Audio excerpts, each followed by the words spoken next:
All right, this is my quick review, first impression of the MN model. That's the brand. Toyota Land Cruiser. I'm assuming this is a Land Cruiser in Asia, South America. They get cool stuff that we're not allowed to have in the U.S. Because of safety regulations and whatever, and fuel economy laws. And anyway, that's a whole other video. So the packaging is quite impressive.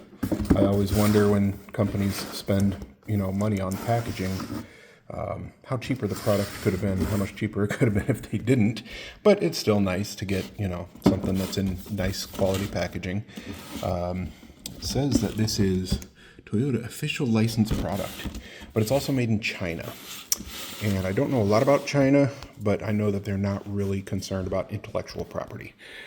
So I don't know if it's actually officially licensed, but it's cool if it is. It's cool if it isn't. We are Toyota people. Here's my first gen supercharged Tacoma and our 5th gen 4Runner.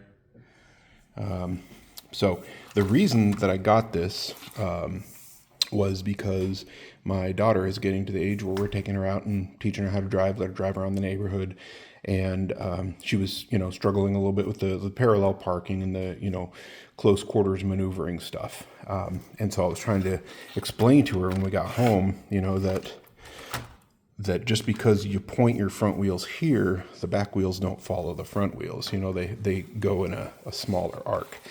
And I was having trouble explaining to that, and I got the great idea that an RC car would help with that. So I wanted an RC car that had proportional steering so that, the more you turn it, the more it turns. It doesn't just go click, click, click like some of the super cheap RC cars do. And the same with the throttle. I wanted it, not just to be on or off. I wanted it to just slowly inch and go faster the more you gave it. And that's exactly what this does. And also I wanted something so that she could stand behind it in the driver's perspective and do what the steering wheel does, not one of the ones with the levers, because that's not the same. So I found this, it did all of that, and it was a Toyota, and it was great, and I got it for like $60 delivered on Amazon, and they have a 30-day return policy. There was only one review on it, and I had never heard of it before, but I thought, hell, $60, it's cheap, it's probably a piece of junk, but I have a 30 days to return it. And when I unboxed it, man, I was really blown away. This was in its own bag. There's some, parts you have to assemble, which I really enjoyed because I enjoy building scale models and things. And I was thinking, okay, I'm going to, have to take these parts out and remove the flashing and file them up and then, glue them in place. But it's really well engineered to where all of the parts they're snap fit, and they all work really well, and they're stout, nothing is falling off or anything. Even down to, this is 2 pieces. So you can see the 2 little tangs where the mirror body goes into that round part. It's actually splined on the inside. So it goes click, click, click to these different adjustment positions, which is really cool. It's got actual mirror, well, not mirror glass, but mirror plastic, whatever. Nicely detailed. This video isn't doing it justice, but I was just really impressed with how sharp and clean all the details are. Like, I didn't have to do any cleanup on any of this stuff, and it's just the level of detail is really amazing for $60, and it's an RC car. It's got, there are other videos that go over this stuff, but suspension is good. 4-wheel drive, full time, only 1 speed. It doesn't have like high or low. One thing, the only complaint that I have about this yet, is that, let me show you this. So the hood, which fits so tight that there's nothing to even grab there, so you have to open it up like that. So that's where the battery pack is. So that's super nice and convenient. But this thing actually has a little spring bar so that it flips closed and it won't open unless you pull it open, and then once you do it stays open. So that's kind of cool. It's not going to like flop around, and you're not going to have to mess with some mechanism. Speaking of mechanism, I just now noticed this thing. I don't know what that is. interesting. There's a little pocket for it right there, some type of accessory. I don't know. I'll have to look into that. Okay, so the only complaint I have, and this is just a pet peeve of mine because I'm a car, kind of builder guy, weirdo. So the first thing I always look at, whether it's Model T, T-Bucket, hot rod, go-karts, toys, whatever, is, let me turn this on so I can, there you go, is I always look at the Ackerman angle geometry. So for those of you that know, you already know, I don't even have to say anything. But for those of you that don't, Ackerman angle is this thing where, when you turn the wheels left, imagine this going in a full circle, this wheel tire is going to make a smaller circle than the outside tire because it's farther to the inside. So because of that, you would think that they would just both turn completely parallel to each other. But if that happens, then this one won't really want to take that smaller circle, and you'll end up scrubbing. And that causes problems when you're doing, higher than 40 miles an hour, turny roads. It can really make things quite interesting and dangerous, and, make your tires wear funny and cause all kinds of handling issues. So that's Ackerman angle. The way to get a proper Ackerman angle is that when these arms come off the steering knuckle, if they come off in front like they do here, then you want these 2 points here, this bolt basically and this bolt, to follow a straight line from the kingpin or whatever, depending on what kind of front end you have, to about the center of the diff. So imagine a straight line from here through this. You would want this to be out here. Not only is it, which some people do, when they're building go-karts and stuff and just figure, oh, well, I'm just going to put them straight. Not only is it straight, but it's actually way in the wrong direction. Sometimes steering on like hot rods and other things is the tie rod is behind the axle. And in that case, then you'd want it on the inside because you follow that imaginary line from your kingpin straight back to the diff, and you want this bolt to be there. So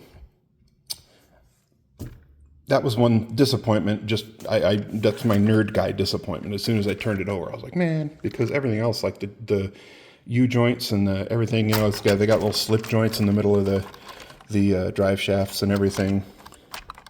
And, yeah, sure, the angle's kind of wonky, but we're not going 60 miles an hour. But yeah, so this is like super awesome. There are a ton of videos on YouTube showing it, running and driving, but I just wanted to give my first impression. The instructions are hilarious. For instance, let's see. Vehicle does not work. All lights breathing. Okay, if all lights are breathing, that means your battery voltage is low. Cool. I'm going to keep an eye out for all my lights breathing. They give you this little screwdriver here, which I didn't need for anything at all. Possibly on some of the other kits you do, but basically for any of the, if you wanted to take the body off or replace parts or, the wheels and tires, there was this screw in here, which as it turns out, you don't even need because it clips in there. So I don't know why they put a screw in there. They provided, all of these are extra parts. This one is, where's my finger? There it is. Okay. This one is a spare gas cap. These are obviously emblems, although I couldn't find any place that they fit. So I'm assuming that's for one of the other packages as well, maybe optional, like that's the Toyota one, and then that's the one with the logo of the company. This is a spare, oh, this is weird doing this on the screen. I can't tell where my fingers are. Spare door handle. And then all these decals. I didn't put very many of them on. Oh, so here's a cool thing. The lights are actually clear. They're just clear LEDs with a clear, white LEDs with a clear lens, which is a really cool look. But when you turn this thing on, this is a really, really cool feature of this. Oh, if I can. Okay, I turned it on. Okay, so these are actually stickers, overlay stickers. It's all one piece, clear, red, amber, and then that's all one piece, and you just stick them on. And I thought, oh, that's kind of chintzy, but it actually works out pretty well. So as soon as you hit reverse, your backlight lights come on. How cool is that? When you turn left, your left blinker comes on.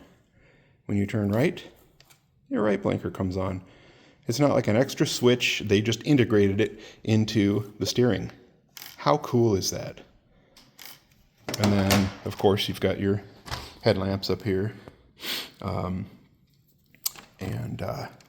don't know, man, this thing's just really cool. It's not fast. It's not going to win you any races, but it's, for an old nerd like me, it's perfect. It's got a pretty good amount of torque. Look at that. See, there you go. That's accurate to the way I drive also. But for like around the house, it's not going to like go crazy and spin out and run into things. Even at full throttle, you can play in the house pretty good as long as you've got an open space. Buy it, man. This is cool. And there's all these other iterations too. There's the tow truck. The tow truck one actually has a button where the winch runs the cable in and out. There's this thing which looks like a tactical animal control unit or something. I don't know. But this has holes in the back for a bumper or something that I don't have, so it's probably for another package. And all these holes here. But I also 3D print stuff, and I love to design my own stuff and 3D print it. So I might do like a full, camper type canopy, some kind of off-road bumper. I don't know. I'm sure I'll end up spending way too much money on it and time. More time than money. Most of the stuff I do is pretty much free. But yeah, buy it.